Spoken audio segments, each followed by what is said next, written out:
Hello, everybody, and welcome to another episode of the podcast. Appreciate everyone tuning in last week. I hope you guys enjoyed that one. And we had a little bit to talk about here. We had some fights last weekend.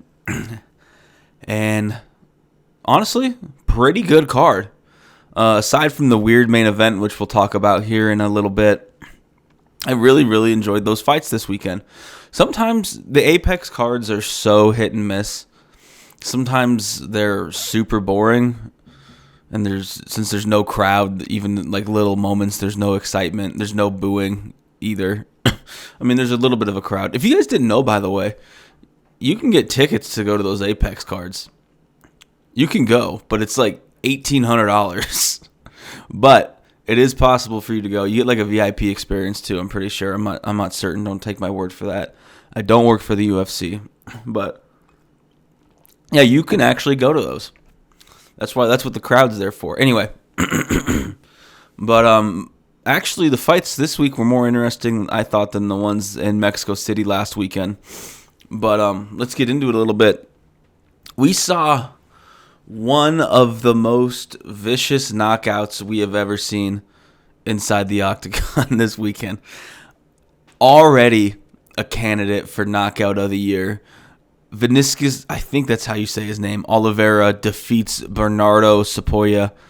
Again, I think that's how you say his name, via flying knee in the first round. Guys, if you didn't see, I'm sure you saw it. It was it was fucking everywhere. It was nuts, dude. It looked like ragdoll physics from Grand Theft Auto 4. If you're familiar with Grand Theft Auto 4, you know exactly what I'm talking about.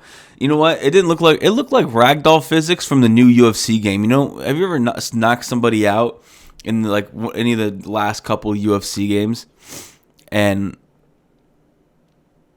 you're like, no one falls like that. It looks like their neck's broken. Why is their arm all twisted? He looked like Peter Griffin when he falls.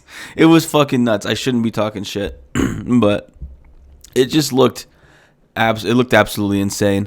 Congratulations to Mr. Oliveira there. Hopefully a speedy recovery to Bernardo. Eric Anders defeating Jamie Pickett via unanimous decision. I kind of want to talk about both Jamie Pickett and the Tyson Pedro fight while we're already on the subject. They both said they retired due to financial issues. And it's weird because there's guys like Sean Strickland and even like guys that grew up super poor that say the UFC pays them enough, but then we see guys like Jamie Pickett and Tyson Pedro who retire because they can't afford to fight anymore.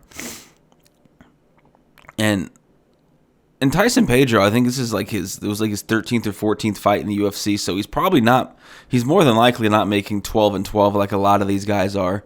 He's probably making at least 25, I would think.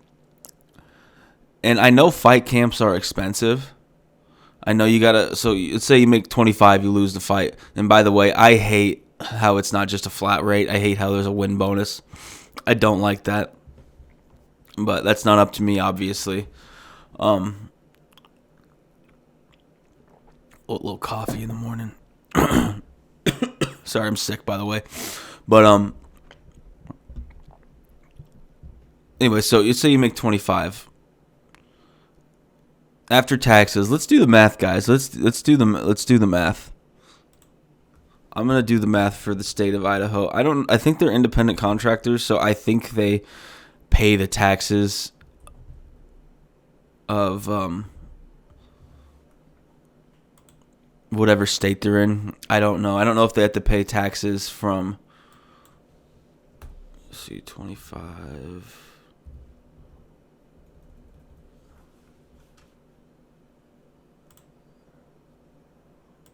I don't know how this is going to work.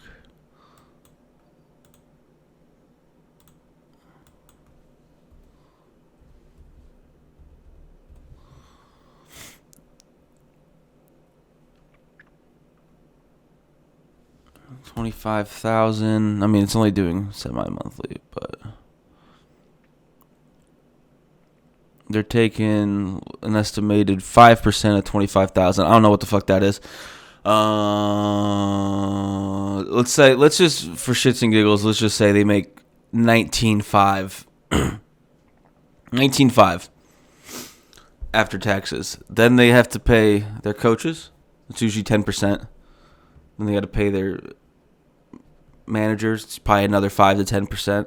And then any other expenses in the fight camp. So food is probably the biggest expense during a fight camp, especially if you're doing a weight cut. It's probably, let's say, $2,000 for 2 weeks for food, at the most. At the most, you're taking home like, what's that? Fucking 10 grand. Not really a lot. And then you got all your expenses. You're probably not working those 2 weeks if you have a job, which sucks that you probably have to have a job. If you get injured, you don't get paid, so those 2 weeks go to waste. But it's just tough because there's guys that like just get into the UFC and they seem to be doing fine, and there's other guys. I guess when you have a family, I think Jamie says he has like fucking 4 kids. It's tough, man. These guys should be making a lot more. I really hope, because I do love the UFC. I've been watching the UFC since I was 11 years old, and you just hope they've been making a lot more since then. But you just hope they're figuring out a way to pay these guys more money. You really do, because they deserve so much. At least, I don't know. I'm not qualified to be talking about it, but it's just tough to see when guys retire because they can't afford it anymore, and I understand that. Anyway, let's move on from that. Big knockout win for Steve Erceg this weekend, defeating Matt Schnell by second round knockout. Just a beautiful check left hook. Put Matt Schnell out in that first round. We're seeing a lot of guys at, I believe he fights at 125. A lot of guys at 125 now that just hit so hard. And I don't know if you guys saw the end of that fight. I can't remember who the ref was in that fight. I'm going to look it up right now.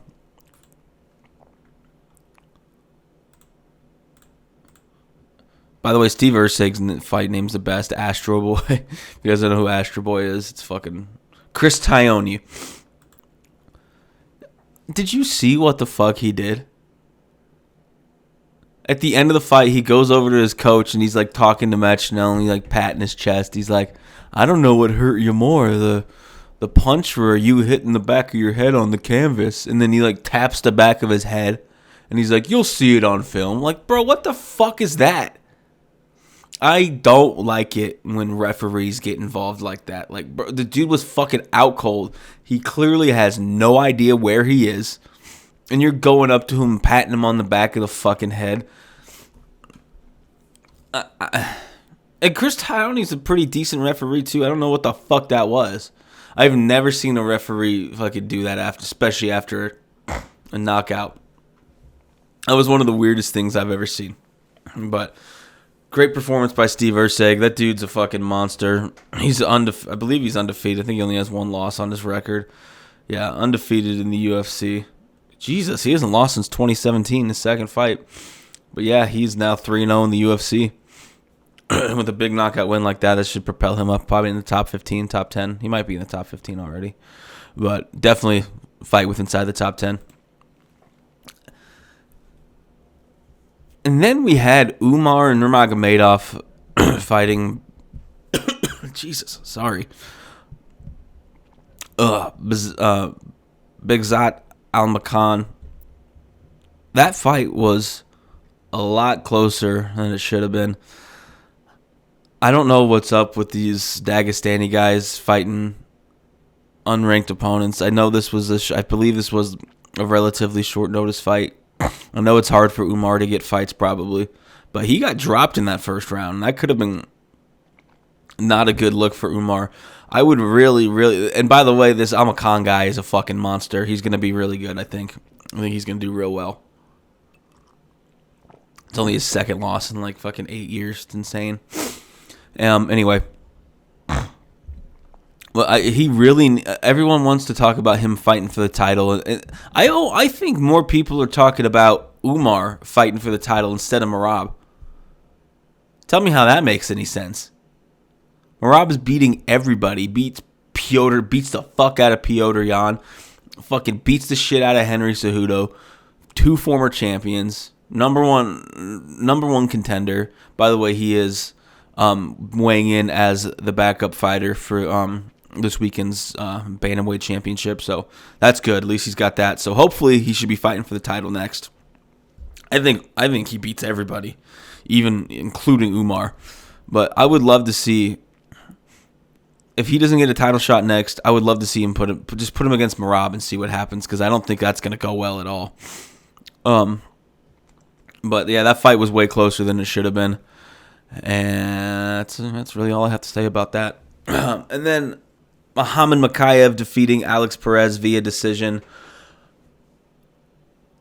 Second round, Alex Perez, I don't know if you guys saw, he looked like fucking dropped him. Because that fight was pretty one-sided other than that second round. The first round was clear for Muhammad. The second round was pretty close. And then the third round was also clear for Mokaev there. By the way, Mokaev is only 23 years old. He's really young, and he's already ranked inside the top 15. So, dude's a fucking monster. But anyway, yeah, he dropped him in that first round. It looked like he went down for a single leg, but I really think he was out there for a second. Alex Perez is a dog. Muhammad Mokaev is a dog. It's a bunch of dogs. Anyway. And then we went on to our main event, and that was a fucking weird main event, wasn't it? It was a really weird main event. After that first round, it didn't seem like Shamil Gaziev wanted to even be in there. I still do not know. So if you didn't see it, at the end of the fourth round, they went to their corner, and he was complaining about, Gaziev was complaining about something. I don't know what the fuck it was. I don't know if he said he couldn't see, if he didn't want to continue. I still don't know. I was at work trying to watch the fights, so I was like, okay, he quit, whatever. I turned him off, but that had to have been one of the weirdest things I've ever seen inside the octagon. He just fucking quit, I guess. He just did not look like he wanted to be there at the end of that fourth round. And usually the UFC, when they put someone kind of new, not new, but like a guy who hasn't, maybe he's on the come up, hasn't really been in a main event before. Obviously, definitely hasn't been in a main event before. But, I mean, this is only his second fight in the UFC. It makes no sense. He has a bunch of first round finishes when he fought over, like, overseas from wherever he's from. I think he's from Russia. No. Myanmar. Okay. But, yeah, he fought on the Contender Series. And then he fought at UFC 296. And now he gets a main event. And usually, like I said, the UFC doesn't miss these. It's like, oh no, this guy's next, and they put him in the main event, and they even if they lose, they still shine. This guy just fucking shit the bed. It didn't look like he belonged in there with Rozenstruik, especially after that first round. Gassed after that first round. Rozenstruik was just doing whatever he wanted to him for the most part. He basically just jabbed him the whole time. He jabbed his way to a victory. It was really, really fucking weird. But yeah, Jairzinho Rozenstruik defeats Shamil Gaziev via fourth round TKO. All right, guys. Weird fights this weekend. Last weekend, I guess. But the good news, I went 5-1. So that brings my 2024 record for MMA picks to 21-22. And I got my picks for you this week. We'll show them right here. I got Piotr Jan defeating Song Yadong via decision. I got Gilbert Burns to defeat Jack Della Maddalena by submission. I got Kevin Holland to defeat Michael Venom Page, and get this, by submission. We'll talk about that later. Excuse me. Then we got Benoit Saint-Denis to defeat Dustin Poirier via knockout. And then we got Marlon Chito Vera to defeat Sean O'Malley via submission. I kind of picked with my heart on this one, guys. That's where I keep fucking up. I keep picking. I don't pick with my brain. I pick with who I want to win, not who I think will win half the time. And that's kind of what I did here. I have Petr Yan winning because I just think I think this is a good matchup stylistically for him, Song Yadong, and I just think he's gonna get back in the win column this week. Gilbert Burns and Jack Della Maddalena. God, excuse me. I think Gilbert's hot. I think he's back from that injury, and I know Jack Della Maddalena is a monster. An absolute. I'm looking at his record, and it's fucking terrifying. Knockout, submission, 2 decisions in his last 2 fights, but that's all in the UFC. But I think Gilbert Burns is healthy. He's ready to go, and I think he's going to win that one. And then, hear me out with this Kevin Holland to win by submission nonsense that you guys are probably like, what is it, fucking 2 strikers? Kevin Holland's a black belt. Okay? He's a black belt. I don't think MVP really has any submissions on his record as far as I know. He has more fucking fights than I thought he did. He has 24 fights. He's also 26. He's older than I thought he was. But he has 3 submissions. I don't think any of them were in Bellator. One in Bellator back in 2016. That was his last submission victory. Kevin Holland's last submission victory 2 fights ago. Submitted Michael Chiesa. So I think you're going to see him not really want to fuck with the striking of Michael Venom Page because that's really his only way to win this fight. He's not as a complete fighter as Kevin Holland is. And, excuse me. And I think he's going to take him down in that second round. His wrestling's pretty good. And just tear through him and submit him. And then as far as the Benoit Saint-Denis versus Dustin Poirier fight goes, I think Saint-Denis is just on a tear right now. He's on one of those runs, I think. I don't think to a title, but I think this is just one of those guys. Poirier's kind of getting a little older. There's a lot of that weird. What do you call it? God, his nickname's the God of War. Jesus Christ. If you guys don't know, Benoit Saint-Denis is a French Special Forces soldier who started training MMA to be a better soldier. All he thinks about is war.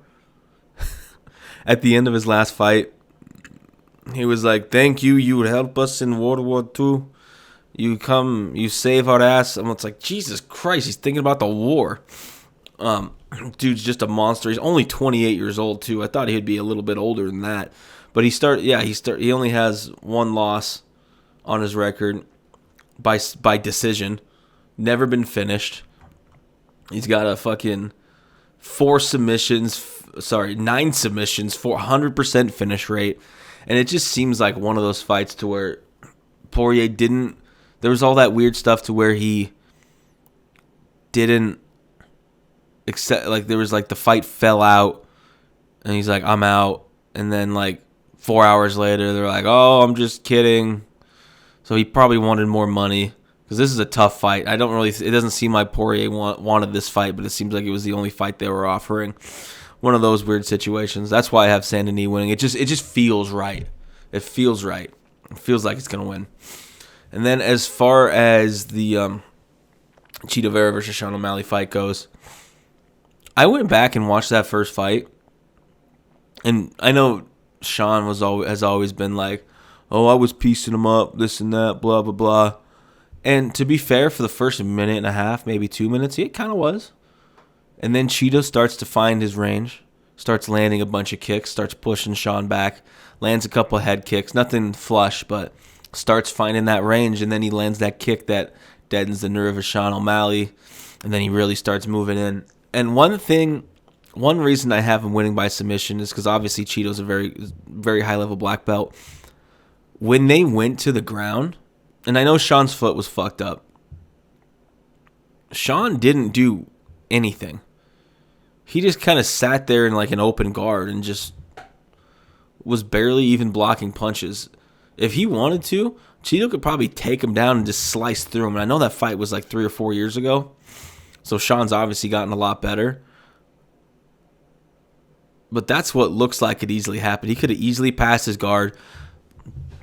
But, yeah, that first fight was a lot closer than Sean O'Malley wants to admit.